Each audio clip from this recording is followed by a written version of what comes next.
आप सभी का रेलवे गुरुकुल में स्वागत है। आज हम लोग इलेक्ट्रिकल ट्रेड में डीसी जनरेटर का एमसीक्यू लगाएंगे जो नीमी बुक के पैटर्न पर आधारित है। तो चलिए शुरू करते हैं। हम लोग यहाँ टॉप 50 एमसीक्यू करेंगे जो हम लोग बहुत ही फास्ट में करेंगे। केवल हम लोग क्वेश्चन पढ़ेंगे और आंसर उसका जानेंगे। यहाँ विश्लेषण हम लोग उस क्वेश्चन का पूरा विश्लेषण नहीं कर पाएंगे क्योंकि हम लोग फास्ट रिवीजन करने वाले हैं। तो चलिए हम लोग शुरू करते हैं। फर्स्ट क्वेश्चन कहता है कि डीसी जनरेटर का मुख्य कार्य क्या होता है। तो डीसी जनरेटर का जो मुख्य कार्य होता है वह यांत्रिक ऊर्जा को विद्युत ऊर्जा में बदलता है। किस में बदलता है डीसी जनरेटर? यांत्रिक ऊर्जा को विद्युत ऊर्जा में बदलता है। चलिए नेक्स्ट क्वेश्चन कहता है कि छोटे जनरेटर जो सामान्यतः आंतरिक ऊर्जा को विद्युत ऊर्जा में बदलता है उसे क्या कहते हैं? उसे हम लोग डायनोमो कहेंगे। जो छोटा जनरेटर रहेगा जो यांत्रिक ऊर्जा को विद्युत ऊर्जा में बदलेगा उसे हम लोग डायनेमो कहेंगे। नेक्स्ट क्वेश्चन कहता है कि डीसी जनरेटर में जो आर्मेचर हमेशा कौन सी धारा उत्पन्न करते हैं। जो डीसी जनरेटर होता है वो आर्मेचर हमेशा अल्टरनेटिंग यानी एसी करंट उत्पन्न करता है। चलिए नेक्स्ट क्वेश्चन कहता है कि आर्मेचर में जो उत्पन्न एसी को बाहरी परिपथ के डीसी में किसके द्वारा बदला जा सकता है। तो हम लोग एसी को डीसी में बदलते हैं किसके द्वारा? कम्यूटेटर के द्वारा बदलते हैं। किसके द्वारा? कम्यूटेटर के द्वारा बदलते हैं। नेक्स्ट क्वेश्चन है कि डीसी जनरेटर किस कार्य सिद्धांत पर कार्य करता है। तो डीसी जनरेटर जो होता है वह हमेशा फ्लेमिंग के विद्युत चुंबक प्रेरण के सिद्धांत पर कार्य करता है। नेक्स्ट क्वेश्चन, जब कोई गतिमान चालक किसी चुंबकीय क्षेत्र को काटता है तो उसमें उत्पन्न होने वाली ईएमएफ को क्या कहते हैं। जो उसमें उत्पन्न होने वाली जो ईएमएफ है उसे हम लोग कहेंगे dynamic induce EMF. Dynamic induce EMF उसको कहेंगे। नेक्स्ट क्वेश्चन है कि डीसी जनरेटर में प्रेरित ईएमएफ या धारा की दिशा ज्ञात करने के लिए किस नियम का प्रयोग करते हैं। तो हम लोग किस नियम का प्रयोग करते हैं? फ्लेमिंग के दाएं हाथ का नियम का प्रयोग हम लोग करते हैं। नेक्स्ट क्वेश्चन बोलता है कि फ्लेमिंग के दाएं हाथ के नियम के अनुसार अंगूठा क्या दर्शाता है। जो अंगूठा होता है वह क्या दर्शाता है? जो अंगूठा जो हमारा होता है वह चालक की गति की दिशा को दर्शाता है। किसे दर्शाता है? चालक की गति को दिशा को दर्शाता है। 9वां क्वेश्चन बोलता है कि फ्लेमिंग के दाएं हाथ के नियम में चुंबक क्षेत्र की दिशा किस उंगली द्वारा दर्शाया जाता है। जो चुंबक क्षेत्र की दिशा होती है उसे हम लोग 4 फिंगर कहते हैं। उसको क्या कहते हैं हम लोग? 4 फिंगर कहते हैं।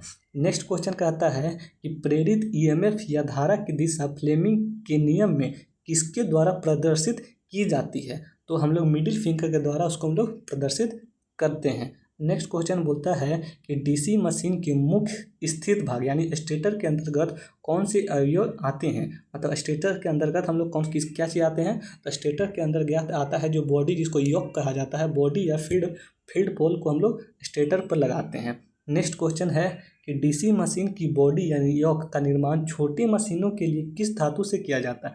जो छोटा मशीन होता है उसमें हम लोग कास्ट आयरन के उपयोग करते हैं। किसका करते हैं? कास्ट आयरन का उपयोग करते हैं। नेक्स्ट क्वेश्चन कहता है कि बड़ी डीसी मशीनों का योक किस सामग्री से बनी होती है। जो बड़ी डीसी मशीन होते हैं उसका जो योक होता है वह कास्ट स्टील की बने होते हैं। किसके बने होते हैं? कास्ट स्टील के बने होते हैं। नेक्स्ट क्वेश्चन कहता है कि डीसी जनरेटर में योक का मुख्य कार्य क्या है। तो जो योक है उसका मुख्य कार्य क्या है? तो वो मुख्य योक का काम होता है कि आंतरिक भागों को सुरक्षा करता है और चुंबकीय बल रेखा को पथ प्रदान करता है। यानी कितना 5/2 यानी आधा 5/2 पथ योक के द्वारा प्रवाहित होता है। चलिए नेक्स्ट क्वेश्चन कहता है कि फील्ड पोल पर ईडी करंट को कम करने के लिए इन्हें कैसे बनाया जाता है। मतलब ईडी करंट को कम करने के लिए हम लोग जो फील्ड पोल है उसको क्या करते हैं। तो उसे हम लोग लेमिनेटेड सिलिकॉन स्टील का उपयोग करते हैं। क्या करते हैं? लेमिनेटेड सिलिकॉन स्टील का उपयोग करते हैं। नेक्स्ट क्वेश्चन कहता है कि एक सामान्य डीसी मशीन में फील्ड पोल को न्यूनतम और सामान्यतः अधिकतम कितनी हो सकती है। तो न्यूनतम से न्यूनतम 2 और अधिकतम से अधिकतम 8 हो सकती है। कितनी हो सकती है? अधिकतम से अधिकतम 8 हो सकती है। नेक्स्ट क्वेश्चन कहता है कि पोल शू का मुख्य कार्य क्या है। जो पोल शू का मुख्य काम क्या है। तो पोल शू का जो मुख्य काम होता है वह चुंबकीय क्षेत्र को फैलाता है और रिडक्शन को कम करता है। किसको कम करता है? रिडक्शन को कम करता है। नेक्स्ट क्वेश्चन कहता है कि आर्मेचर कोर को बनाने के लिए लेमिनेटेड सिलिकॉन स्टील के पत्तियों की मोटाई सामान्यतः कितनी रखी जाती है। लेमिनेटेड सिलिकॉन स्टील की पत्तियों की मोटाई लगभग 0.35 mm से 0.6 mm तक रखी जाती है। नेक्स्ट क्वेश्चन कहता है कि डीसी जनरेटर के आर्मेचर वाइंडिंग का प्रतिरोध लगभग कितना होता है। डीसी आर्मेचर का जो आर्मेचर का प्रतिरोध होता है, आर्मेचर का प्रतिरोध बहुत कम होता है, यानी बहुत कम, लगभग 1 ओम के बराबर होता है। चलिए नेक्स्ट क्वेश्चन कहता है कि कम्यूटेटर के सीगमेंट, जो कम्यूटेटर के सीगमेंट होते हैं किस सामग्री से बने होते हैं। कम्यूटेटर जो सीगमेंट होते हैं वह हार्ड कार्बन कॉपर के बने होते हैं। किसके बने होते हैं? हार्ड कार्बन कॉपर के बने होते हैं। कम्यूटेटर के सीगमेंट को एक दूसरे से पृथक करने के लिए किस इंसुलेटर सामग्री का उपयोग करते हैं? तो हम लोग माइका का उपयोग करते हैं। किसका करते हैं? हम लोग माइका का उपयोग करते हैं। किसका करते हैं? माइका का उपयोग करते हैं। किसका? माइका, जिसको हम लोग माइका कहते हैं, माइका इंसुलेटर का प्रयोग करते हैं। नेक्स्ट क्वेश्चन कहता है कि आर्मेचर वाइंडिंग को कम्यूटेटर सेगमेंट के साथ किसके माध्यम से सोल्डरिंग किया जाता है। तो एक राइजर होता है। क्या होता है? एक राइजर होता है जिसके द्वारा हम लोग सोल्डरिंग करते हैं कम्यूटेटर पर।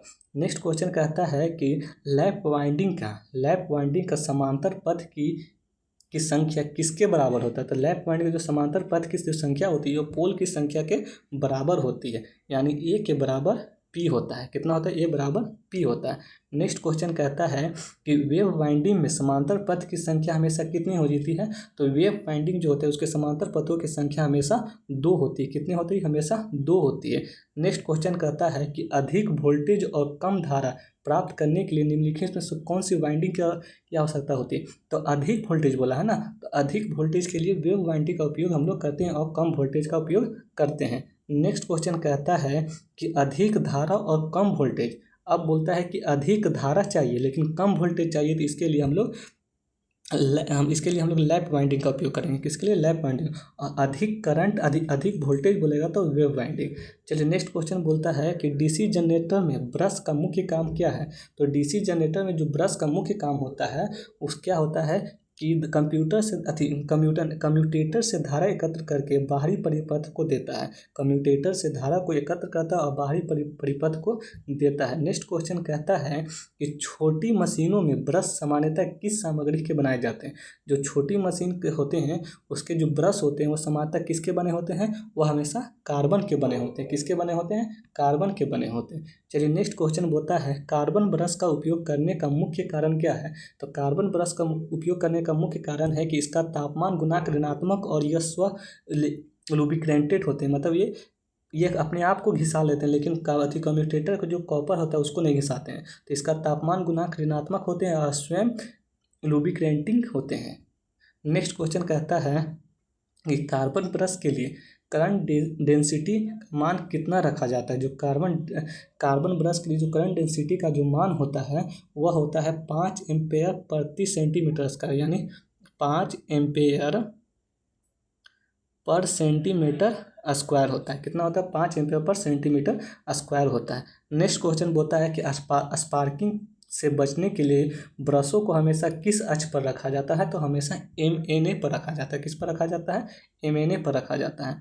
डीसी जनरेटर के EMF की गणना का सही सूत्र क्या है। डीसी मशीन की EMF की गणना का सही क्या होता है कि फाई जेड एन, देखिए होता है कि देखते हैं फाई ZN/60A होता है। क्या होता है? फाई ZN/60A होता है। तो चलिए इसका आंसर बी होगा। चलिए नेक्स्ट क्वेश्चन कहता है कि उत्तेजना प्रणाली के आधार पर डीसी जनरेटर को किन 2 भागों में वर्गीकृत किया जाता है। तो उत्तेजना के आधार पर डीसी को 2 भागों में बांटा जाता है।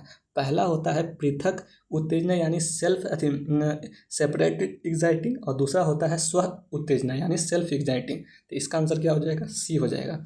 नेक्स्ट क्वेश्चन कहता है कि स्व उत्तेजना जनरेटर यानी सेल्फ एक्साइटिंग जनरेटर को शुरू में उत्तेजित होने के लिए किसकी आवश्यकता होती है। शुरू में जो उत्तेजित होना है उसके लिए किसकी आवश्यकता होती है? रेसिड्यूल मैग्नेटिज्म का होती है। किसके? रेसिड्यूल मैग्नेटिज्म की आवश्यकता होती है।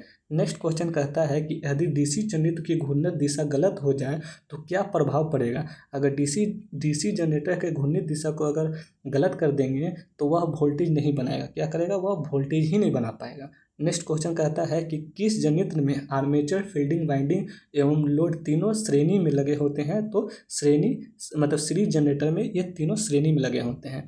नेक्स्ट क्वेश्चन कहता है कि सीरीज जनरेटर के फील्ड वाइंडिंग की संरचना कैसी होती है।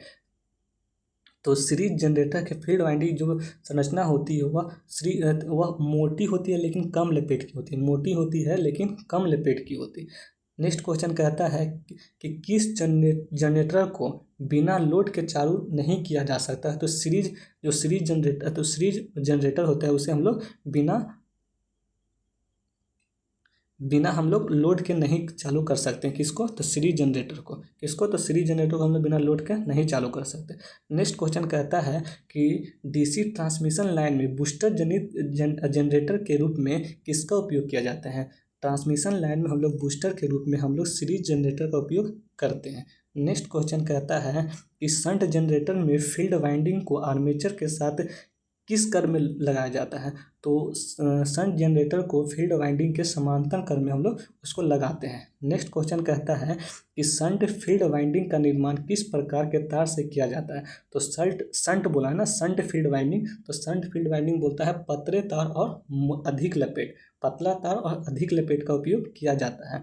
नेक्स्ट क्वेश्चन कहता है कि सेंट्रीफ्यूगल पंप बैटरी चार्जिंग और इलेक्ट्रोप्लेटिंग के लिए किस जनित का मुख्य रूप से उपयोग किया जाता है। तो किसका उपयोग हम लोग करते हैं। तो शंट जनरेटर का हम लोग उपयोग करते हैं। नेक्स्ट क्वेश्चन कहता है कि आर्क वेल्डिंग के किस कंपाउंड जनरेटर का उपयोग किया जाता है। तो आर्क वेल्डिंग में हम लोग डिफरेंशियल कंपाउंड जनरेटर का उपयोग करते हैं। नेक्स्ट क्वेश्चन कहता है कि आर्मेचर से बहने वाली धारा का मुख्य चुंबकीय क्षेत्र पर पड़ने वाला प्रभाव क्या कहलाता है। तो क्या कहलाता है। तो आर्मेचर रिएक्शन उसको कहते हैं। क्या कहते हैं। आर्मेचर रिएक्शन उसको कहते हैं। आर्मेचर रिएक्शन की चुंबकीय प्रतिक्रिया यानी डीमैग्नेटाइजिंग इफेक्ट का क्या परिणाम होता है। डीमैग्नेटाइजिंग इफेक्ट का प्रभाव होता है, क्या होता है कि मुख्य चुंबकीय क्षेत्र कमजोर हो जाते हैं जिससे ईएमएफ घट जाती है। नेक्स्ट क्वेश्चन कहता है जब एक ब्रश दो कम्यूटेटर सेगमेंट को स्पर्श करता है तो कॉइल शॉर्ट सर्किट हो जाती है। इस दौरान धारा प्रवाह की दिशा में होने वाले परिवर्तन को क्या कहा जाता है। तो इसे हम लोग कम्यूटेशन कहते हैं। उसको हम लोग क्या कहते हैं। कम्यूटेशन कहते हैं। नेक्स्ट क्वेश्चन कहता है कि कम्यूटेशन के दौरान ब्रश पर होने वाली भारी स्पार्किंग को कम करने के लिए मुख्य पोल के बीच स्थापित छोटे पोल को क्या कहते हैं। छोटे पोल को हम लोग इंटरपोल कहते हैं। क्या कहते हैं। इंटरपोल कहते हैं। नेक्स्ट क्वेश्चन कहता है कि आर्मेचर रिएक्शन के क्रॉस मैग्नेटाइजिंग प्रभाव को पूरी तरह रद्द करने के लिए मुख्य पोल के खांचे में कौन सी वाइंडिंग लगाई जाती है। तो हम लोग उसमें सीरीज वाइंडिंग लगाते हैं। कौन सा वाइंडिंग लगाते हैं। सीरीज वाइंडिंग लगाते हैं। नेक्स्ट क्वेश्चन कहता है कि डीसी जनरेटर में कोर के बार बार चुंबकित और विचुंबकित होने के कारण होने वाले लोह क्षति को क्या कहते हैं। होने वाली लोह क्षति को हम लोग हिस्टेरेसिस लॉस कहते हैं। क्या कहते हैं उसको हम लोग। हिस्टेरेसिस लॉस उसको कहा जाता है। नेक्स्ट क्वेश्चन और अंतिम क्वेश्चन कहता है कि डीसी जनरेटर के समांतर परिचालन यानी पैरेलल ऑपरेशन के लिए सबसे अनिवार्य शर्त क्या है। तो सबसे अनिवार्य शर्त यह है कि दोनों की ध्रुवता समान होनी चाहिए, धन से धन और ऋण से ऋण कनेक्ट होनी चाहिए। तो इसका आंसर क्या हो जाएगा। इसका आंसर बी होगा। इस प्रकार हम लोग ने आज डीसी जनरेटर का 50 क्वेश्चन का एमसीक्यू समाप्त कर चुके हैं और अगले वीडियो में हम लोग इसका पार्ट बी लाएंगे जिसमें भी हम लोग डीसी जनरेटर का बेस्ट 50 क्वेश्चन और ऐड करेंगे। तो चलिए हम लोग इस वीडियो को समाप्त करते हैं। अगर यह वीडियो आप लोग को अच्छी लगती है तो इस चैनल को सब्सक्राइब करें और अपने दोस्तों को शेयर करें।